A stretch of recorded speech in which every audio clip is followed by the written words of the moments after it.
Bueno, segundo video para mi canal de YouTube. El primero fue un éxito, gracias a todos los que lo vieron, lo likearon, se suscribieron, comentaron. Como les había contado, hoy la idea es hablar un poco de por qué elegí este nombre. Para eso te voy a contar un poco de mi historia con el tema del asma y de esa forma lo voy a enganchar para que se entienda por qué elegí detrás de escena.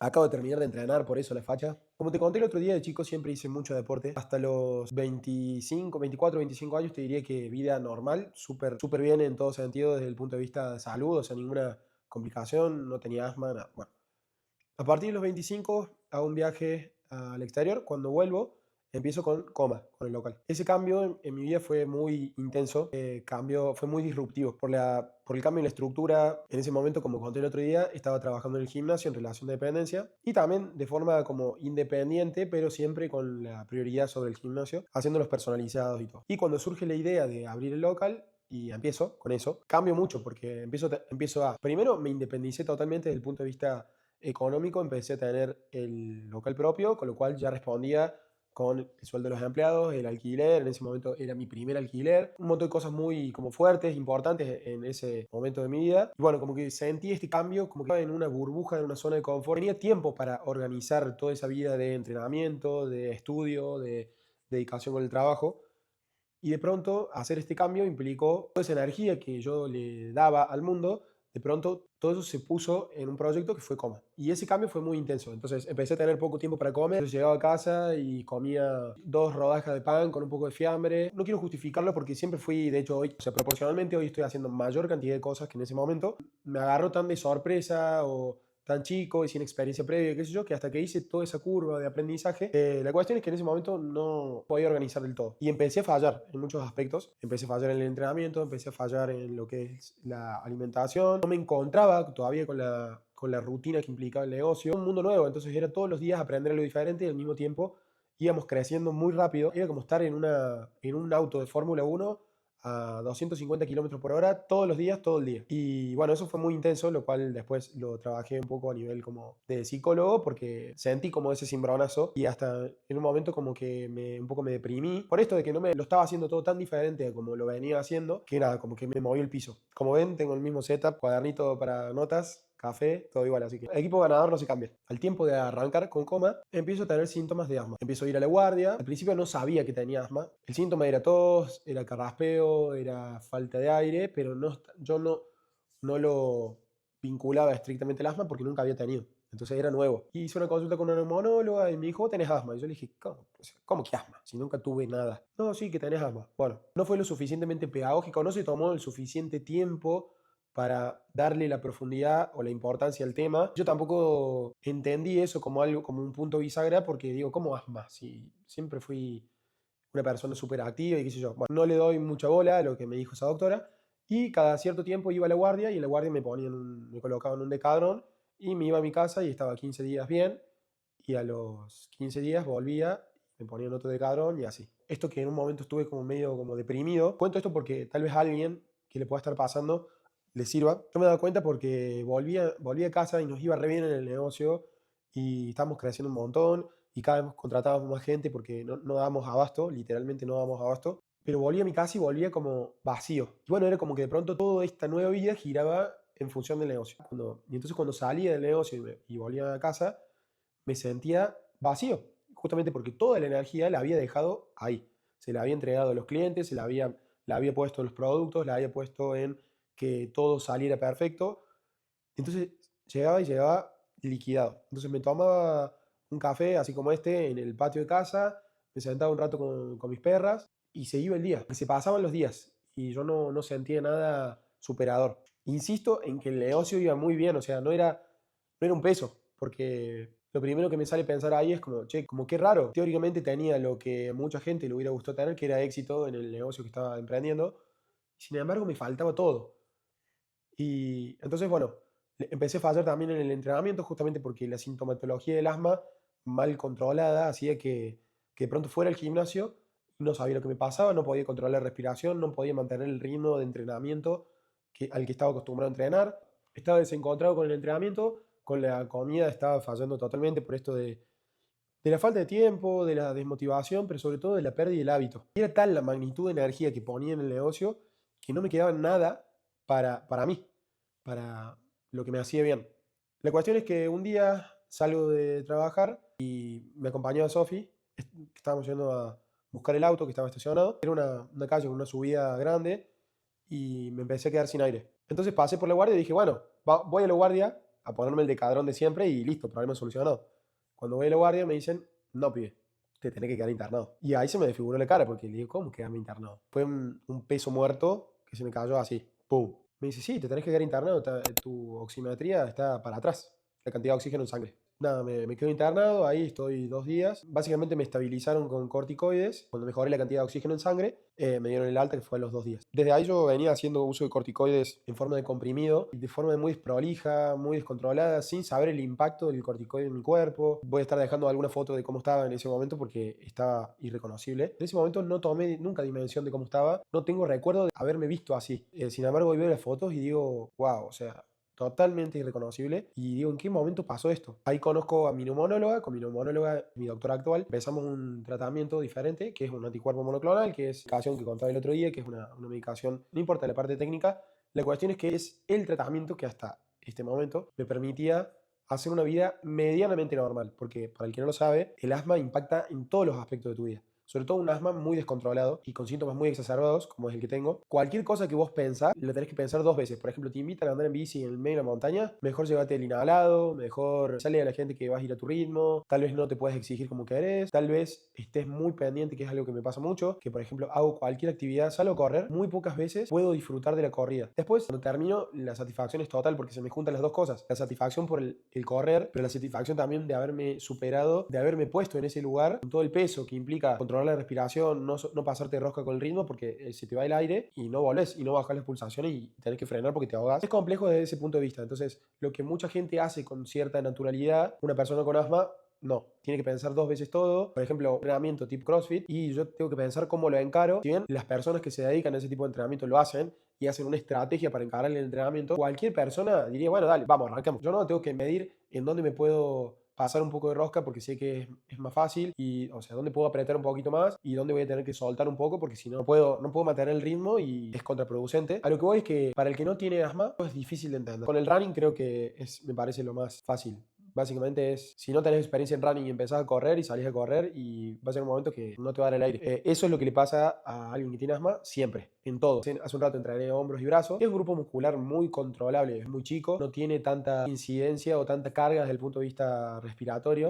Sin embargo, estaba a 130 pulsaciones. No voy a decir con falta de aire porque es un nivel de exigencia que lo puedo controlar, pero bueno, pero si me ve una persona que no tiene asma al lado, me dice, che, ¿qué te pasa? ¿Está bien? Lo cierto es que hasta el año pasado hice una mejoría, si bien fue un sub y baja con esta medicación, tuve una mejoría y tuve por momentos casi una vida normal. Llegué a hacer una espirometría de control a principios del año pasado y nos sorprendimos mucho porque el valor de la espirometría me dio apenas por debajo de una persona normal, y eso en una persona que tiene este nivel de asma es muy raro. Y la curva de volumen y de flujo eran casi normales. Este año empiezo a tener un asma mucho más descontrolado, todavía no le termino de encontrar la vuelta a por qué, y eso me obliga a ser impecable con mis hábitos, o sea, con la comida, con la suplementación, con el sueño. Si bien siempre fui muy prolijo con esas cosas, esto me implica un grado de prolijidad mucho mayor, punto de que, por ejemplo, antes de pronto en alguna cena me tomaba un vaso de coca cero para acompañar la comida. Hoy no, o sea, hoy agua con gas, nada más. Un asado, tal vez te comías alguna porción de postre. Hoy no puedo comer nada, solamente como chocolate amargo al 80%, o dátiles, por ejemplo. Te implica dar un poquito más de voz, te implica ser más prolijo en ese sentido, cosa que yo la verdad disfruto, a mí no me molesta. Estos cambios que hice, sobre todo en la alimentación, si bien todavía no me impactan en el asma como quisiera, sí me impactaron desde el punto de vista físico en otras cosas, y sin dudas estoy como desde el punto de vista más estético, si se quiere, en el mejor momento. Yo creo que es por la desinflamación que te genera sacar del todo lo que es alimentos procesados, terminar de limpiar el 100% de la alimentación y encarar todo lo que hago priorizando la salud, que antes lo hacía o por gusto, porque por amor, digamos, a la actividad física, o por amor a experimentar, pero hoy como que el eje principal es la salud y después todo lo otro. Todo ese ida y vuelta, sub y baja, digamos, de que me sentía por momentos muy bien, por momentos muy mal, Me acuerdo hace 3 meses más o menos, tuve una semana que fue tremenda, que me acuerdo haber corrido y que terminé de correr y le dije a Sofi, me mandó un audio y le digo, hacía rato que no sentía esta sensación de satisfacción, pero o sea, un nivel de plenitud que es difícil de explicar. Y es difícil de explicar para alguien que no tiene asma. Pero digo, haber corrido, correr 8 kilómetros como si nada, sin pensar en la respiración, porque es lo difícil de transmitir. Cuando yo suelo correr, yo suelo pensando en mi respiración. Estoy todo el tiempo pendiente de eso. No es que disfruto y me suelto y empiezo a disfrutar de la actividad. Un entrenamiento mental 100%. En ningún momento suelto eso, porque en el momento que lo solté, chau, se me fue. Entonces tengo que, y hay veces que por ahí me siento bien y me paso rosca con el ritmo y tengo que traerme y decirme, che, baja, porque te vas y no, es difícil volver. De esa forma venía viviendo, qué sé yo, hasta hoy. La cuestión es que hace unos días me hice unos estudios de control, unas tomografías y unos análisis de sangre y qué sé yo, porque todo el tiempo me estoy haciendo estudios para controlar cómo va todo esto. El hecho de que como no terminamos de darle en la tecla a la situación y ver cuál es el causante del asma, un montón de causas posibles, encaramos por un lado, por el otro, hicimos pruebas. La cuestión es que no damos pie con bola en ese sentido. Entonces todo el tiempo me estoy haciendo pruebas porque vamos probando cosas. Me hago estudios para ver cómo reacciono a esas pruebas. Me dieron el resultado de las tomografías y aparentemente aparecieron cosas que no están bien. No condicen con mis tomografías anteriores de 2020. Básicamente lo que estamos tratando de ver es si estoy ahora, que uno usando la medicación no tengo controlado el asma, que eso es lo raro. Pues estamos tratando de entender si es un asma severo o eosinofílico descontrolado y hay que volver a controlarlo, o si directamente esto pasó como a otro estadio, que es otra enfermedad que no recuerdo el término específico, pero básicamente esta segunda enfermedad es como que los eosinófilos es el mecanismo que usa el cuerpo para responder ante un agente, un alérgeno, están como descontrolados. Y al estar descontrolados es como que el cuerpo empieza a atacar al propio cuerpo. No lo estoy diciendo de forma científica, es simplemente tratar de bajarlo a tierra. La médica me comunica esto, me cayó como un baldazo de agua fría porque esto que venía contando, de que vengo haciendo todo tan meticuloso, tan prolijo, tan sin salirme de una raya de como debería ser, que te digan eso es como decir, no es suficiente lo que estás haciendo. Al menos ese fue como mi primer pensamiento en ese momento. Voy a contar una confidencialidad que ayer cuando me informaron de esto, lo primero que dije es, che, yo sí, o sea, si no puedo vivir como quiero, y prefiero no vivir. O sea, en el sentido de que tengo que dejar de entrenar, tengo que dejar de vivir las cosas que vivo en la vida que me dan una satisfacción impresionante y tengo que estar como postrado, ya, llegame. Llegame. Ese fue el primer pensamiento. El segundo pensamiento, que siempre me pasa eso porque soy como muy introspectivo, entonces mastico lo que me va saliendo y reciclo y vuelvo a pensar y qué sé yo. El segundo pensamiento fue, che, vamos a darlo todo, vamos a darlo todo. Vamos a hacer todo lo que tengamos ganas de hacer. La película que uno ve, tipo el flaco que se va a morir y se tire de paracaídas y qué sé yo. Bueno, no en el sentido, no que me voy a morir, pero no, como diciendo, dale todo, que te chupe el huevo todo. ¿Tenés vergüenza para la cámara? Chao, nos vemos. ¿Tenés miedo de X cosa? Chao, que venga otro. Y así, un pensamiento negativo atrás del otro. Y es como que me fui ahí al principio un poco bajoneado y después porque dije, yo hasta ahora di lo mejor de mí y di lo mejor que pude, hice todas las cosas como un médico quisiera que un paciente las haga. Parte del proceso me dio mucha paz, porque agoté todas las instancias posibles, pero por otro lado me sale este pensamiento interno que es parte de mí, lo tengo muy arraigado de la intensidad, de la dedicación, del esfuerzo, que digo, che, vamos a apretar más todavía, vamos un paso más. Si hoy pensé que lo daba todo, vamos un poquito más y voy a seguir apretando. Obviamente sin tener un diagnóstico claro, porque en realidad eso es lo más feo de todo. Cuando uno no tiene un diagnóstico claro de qué es lo que causa eso, es difícil de encarar, porque voy a decir, bueno, ¿y qué es lo que me hace mal? Es todo tan aleatorio que en una cabeza como la mía, en la que siempre funciona mejor y en forma más analítica, a la consecuencia no le encuentro una causa. Eso implica que tengo que hacer un esfuerzo doble, porque tengo que atacar todos los frentes, dando el 100% mío para que el tratamiento tenga éxito. ¿Y por qué conecto esta historia personal, que hasta este momento capaz vos te preguntás si tiene que ver esto con el nombre del podcast? Y es que todo eso que te nombré, que hago detrás es el proceso. El proceso es un gran maestro que te enseña a tener tolerancia ante la frustración, te enseña a perseverar en lo aburrido, así como disfruto de la prolijidad en la comida, también digo, che, un domingo en un asado, quiero comer una bocha de helado. Pero claro, después lo que me pasa es que me como esa bocha de helado y después estoy con acidez y estoy con gastritis, y la gastritis tiene mucha incidencia en el asma. Esto de perseverar en lo aburrido, en realidad no es porque sea aburrido comer así porque me encanta como. De hecho, ahora la comida que voy a hacer dentro de un rato es carne al horno con batata, con ensalada. O sea, vos me decís, che, eso es comer mal. Algún día podemos hablar, un tema que está bueno para hablar es ¿quién le metió en la cabeza a la gente que para estar bien físicamente tenés que comer a base de lechuga y cagarte de hambre? Si yo te muestro un día de comida mío, ¿cómo haces para comer tanto?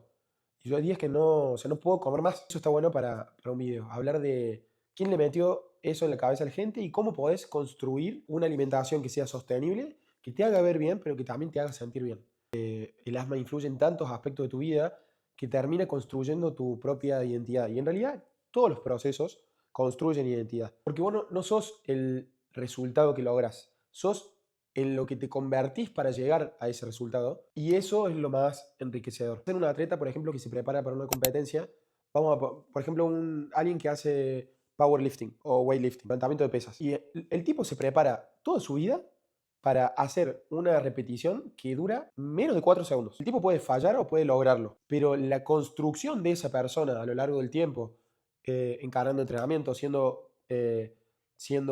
teniendo conducta con la comida, con el descanso, con el alto rendimiento, trabajando su cabeza para la competencia, todo eso es lo que, en definitiva, todo ese paquete es lo que termina impactando en muchos otros aspectos de la vida que no necesariamente tienen que ver con lo que esa persona se está preparando para.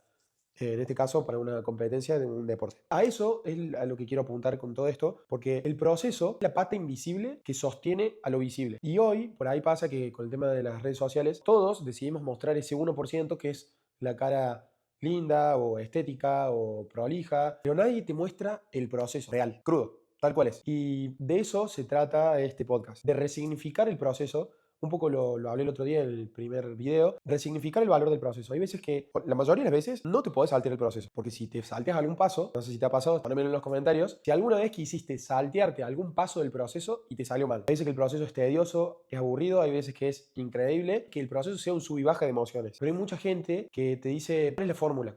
Dame, o sea, dame la receta, dame el plan. Si vos le dieras el plan de entrenamiento, el mejor plan, la mejor planificación, hecha a conciencia, con criterio, recontra planificada para esa persona, basada en sus características personales, hecho con el mejor de los sistemas. Eso también está bueno para otro video, hacer una planificación basada en ChatGPT, que te dé un plan de alimentación, que te dé un plan de suplementación, que te dé un plan de entrenamiento, si es suficiente. Aún así, vamos a suponer que ChatGPT te diera lo ideal. Yo te digo, bueno, toma, acá está. Si vos no tenés hábitos y si vos no pasaste por, no tenés tolerancia a la frustración, porque ¿qué va a pasar la primera semana cuando estés tapado de cosas y no puedas ir a cumplir esa rutina ideal? Te va a frustrar, vas a abandonar a la primera, a la segunda, a la tercera. ¿Qué pasa cuando te surge alguna enfermedad que, como el caso del asma, que te limita en todas tus capacidades? En todas. Entonces, el proceso es más que el resultado. Cuestión es que los errores y los fracasos que uno pasa cuando transcurre todo ese proceso dejan marcas y esas marcas construyen identidad. Esas marcas que te deja el proceso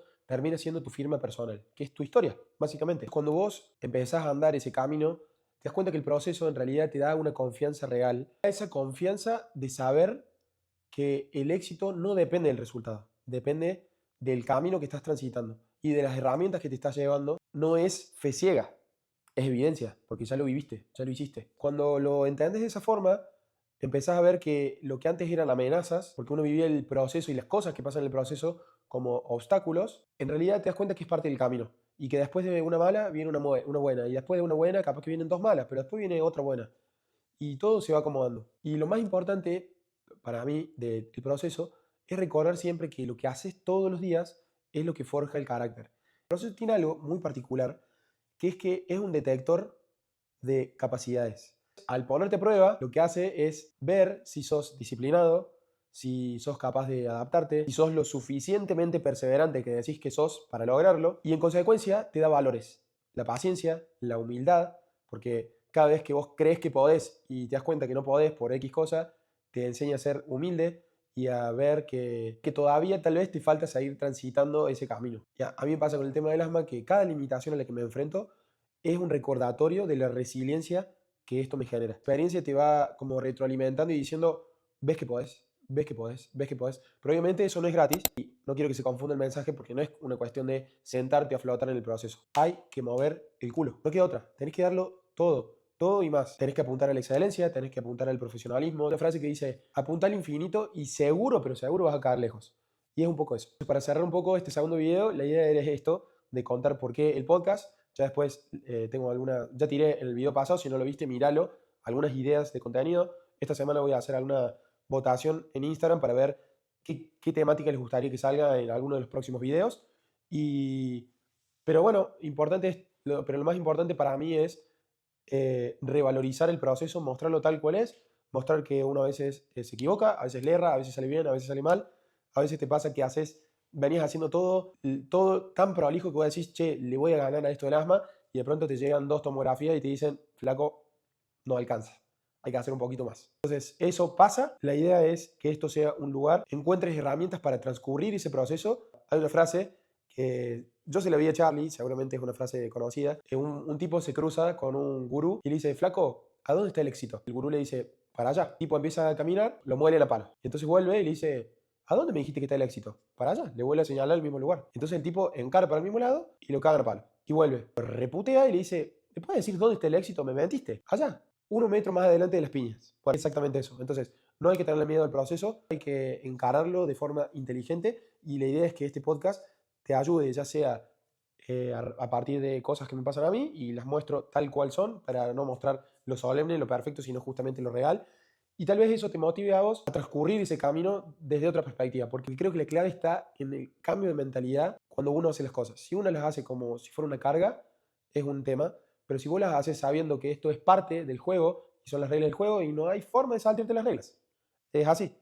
Esto es lo que es. Encarás de esa forma, la vida empieza a tomar otro color y otra forma y se siente de otra manera y ya los desafíos no pesan tanto. Así que nada, si esto te inspira, esto te motiva, que eso también está bueno para otro video, analizar un poco el tema de la motivación versus la constancia. Hay una imagen que la he visto en Instagram, creo que es muy clara, que la motivación es como una llama que se prende y se apaga, se prende y se apaga, una llama muy grande. Y la constancia es una llama muy chiquitita que siempre está prendida. Y eso refleja muy bien esa diferencia entre las dos. Eso lo podemos dejar para otro video. Pero bueno, cuestión, les agradezco que se suscriban, que likeen, que comenten. Todo eso hace falta para el algoritmo. YouTube necesita de estas 3 cosas. Me ayudan un montón con eso. Espero dentro de estos días empezar a tener un setup un poco más estético, un poco más ordenado. Pero como esto es parte del proceso y es lo que es, lo vamos a mostrar así. Así que bueno, nos vemos la próxima.